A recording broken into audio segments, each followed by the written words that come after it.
எனக்கு அதில் உடன்பாடு இல்லை தம்பி. முதல்ல இந்துக்கும் முருகனுக்கு என்ன தம்பி சம்பந்தம் இருக்கு தம்பி?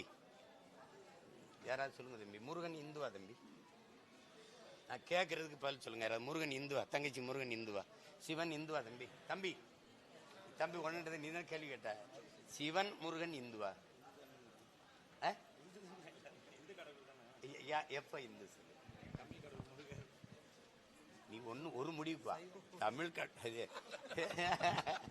தம்பி கூட்டு பொரியல் அவியல் சோறு சாம்பார் எல்லாம் சேர்த்து சாப்பாடுன்ற மாதிரி வெள்ளைக்காரன் இந்துன்னு ஆகிட்டான். ஏன் முருகனுக்கும் சிவனுக்கும் தெரியுமா அவன் இந்துன்னு?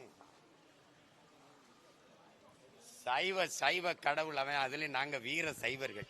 உங்களுக்கு இப்போதைக்கு அரசியல் இல்லை, என்ன செய்யறதுன்னு தெரியல. ஒவ்வொரு மாநிலத்துக்கும் ஒவ்வொருத்தர் தூக்குனீங்க. இப்போ எங்கள்கிட்ட எங்கள் இறையை எடுத்து வள்ளுவனுக்கு காவியை போட்டு பார்த்தி அதை எடுபடல. இப்போ வேலை தூக்கி பார்க்குறீங்க. ஏதோ ஒன்று உங்களுக்கு போடுறீங்க. இந்து மாநாடு போட்டு அந்த வாக்கு